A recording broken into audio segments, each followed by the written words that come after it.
joogaa safaaradda jamhuuriyadda federaalka Soomaaliya ee dalka Malaysia. Oh my god. waxa waay safarkii ama waqti Malaysia aan ka tagay wax yar ayaa kaarsan oo saacadooyin ayaa kaarsan oo waxaan imaaday oo aan soo booqday goobta laga mas'uulka ahaa goobta Soomaalida dhan laga mas'uul yahay ee Malaysia. waxaa garabkii taagan safiirka sidoo kale waxaa joogaan oo muuqaalkan ku arki doontaan qunsulka iyo sidoo alaykum warahmatullaahi wabarakaatuh. galabta waxaan noo tahay sharaf weyn runtii inuu noo yimaado walaalkeen Asad Xaajiyo oo halkan yani caana ka ah Soomaaliya oo dhan runtii aad looga jecel yahay meel walba dadka YouTube-ka waliba aad u jecel. Asad asagoo yar ayaa dhaawac xoog leh ku soo gaaray sida aan maqalnay dalka Soomaaliya oo hadda yani wali oo dhibkiisa uu haysto hase yeeshee wuxuu go'aansaday muddo dheer markuu halkan joogay kabacdi Malaysia inuu ku noqdo dalkiisii hooyo soo u soo arko ummadiisii iyo wixii isbedel oo ka dhacay dalkiisa inuu yani indhihiisa ku soo arko asagoo aad ugu dhiiraday in uu waliba sida ugu rasaha badan leh waddankan ka baxo. waxaan laga ballan qaaday oo madaxda sare ee dalka ay ka ballan qaaday in loo soo dhaweyn doono si rasmi ah. waxaana rajaynaynaa haddii ilaahay yaraaho in ilaahay xagga nabadgeliyo iyo ammaan uu ku siiyo asagoo faraxsanna uu dib noogu soo noqdo haddii ilaahay yaraaho. galabtana sharaf weyn ayay noo tahay inaan kulligeen annagoon qofna naga maqnayn gabdhihiisna ay la socdaan oo shaqada mar walba la wado waalihiisna ay joogaan inay halkan ay noogu yimaadaan oon caawa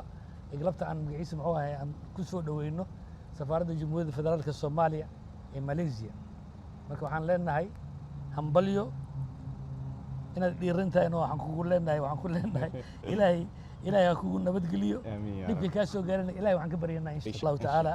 ilaahay ha kaa dhayo ilaahay idinkiisa. amiin insha Allah. Assalaamu calaykum warahmatullaahi wabarakaatuh. almuhim waa ka insha Allah safiirka waa kan dardaarankiisa waa maqashan insha Allah la soo dhaweeyo kulay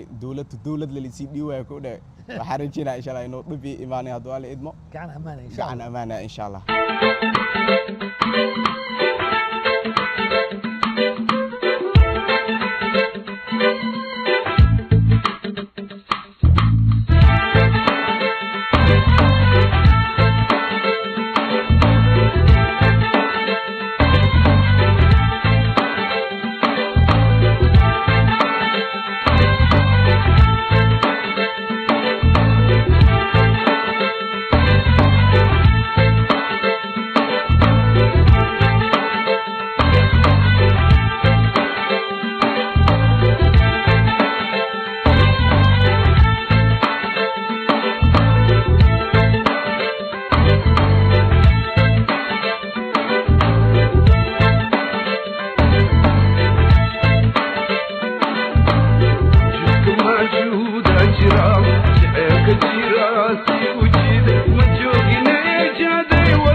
ونزع ونزع.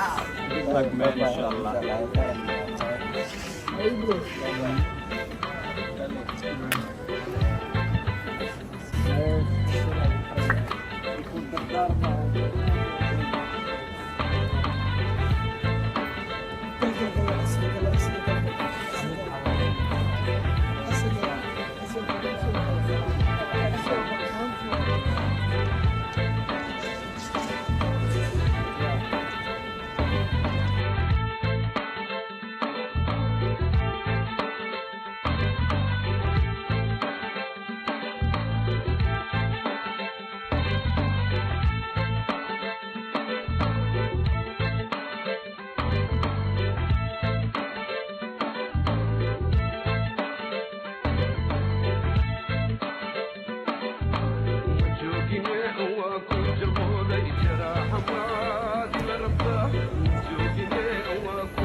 Welcome to Mogadishu.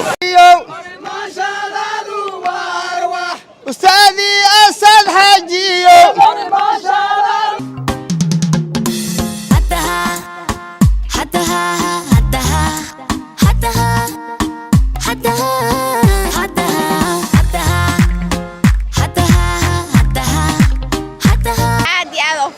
after 11 years inuu sid xajiyo Soomaaliya oo kusoo laabtay Soomaalidu way isku unug astaaniyo way isku midab farxad shaydi ah ilaa soo dhaweeyo walaalkay Asad Xaajiyo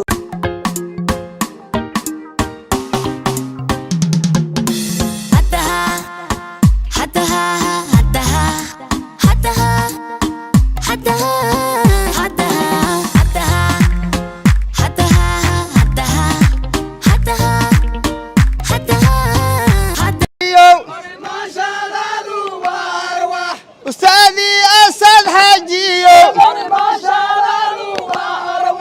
أستاذي أسد حجيو أستاذي أسد حجيو هلي يا أستاذي أسد حجيو أستاذي أسد حجيو أستاذي أسد حجيو أستاذي أسد حجيو أستاذي أسد حجيو سنة after 11 years inuu sid xajiyo Soomaaliya oo kusoo laabtay aad ugu faraxsan محادي أو my god hadda waa sheekada وايد مقدشة مليسي سوبدش ملدي كرا والله waa la dhihi karaa lockdown waa Muqdisho bas waaye تيم توين سما دما سوا بلوي way soo socdaan kulli yaa كوكا بلوي سفر كاس kooka bilawda laakiin waa ra'yiga uu socdo bilawgiiba soo tijaabiyaa liidhe waayahay inta uu Asad Muqdisho joogo waxyaabaha oo aad soo gudbin doontaan waxa kamid noqon doona wallahi waxyaabo badan aan soo socdo hanal ka war haay la dhihi karaa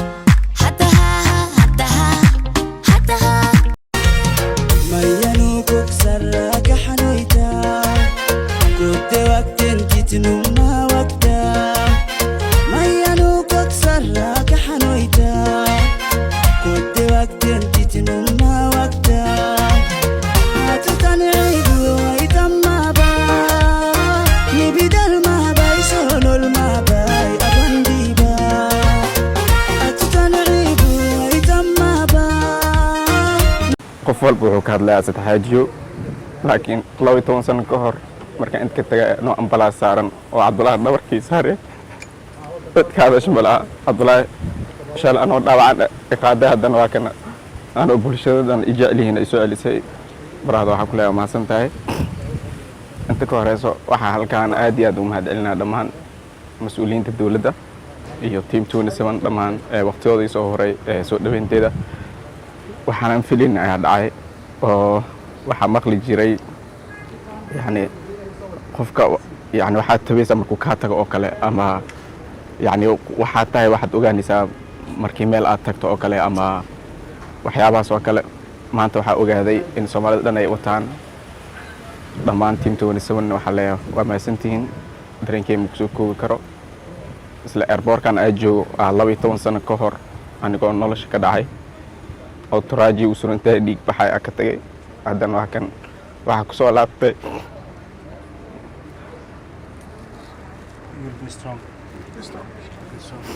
alxamdulillah dhammaan ummad Soomaaliyeed waa maasantihiin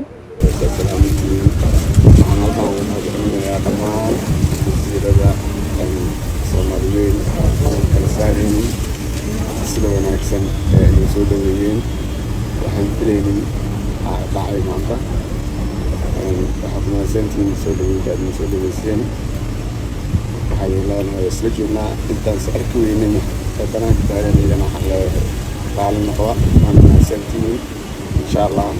maalin kale aan noo kalana waxaan is arki doonaa waan mahadsantihiin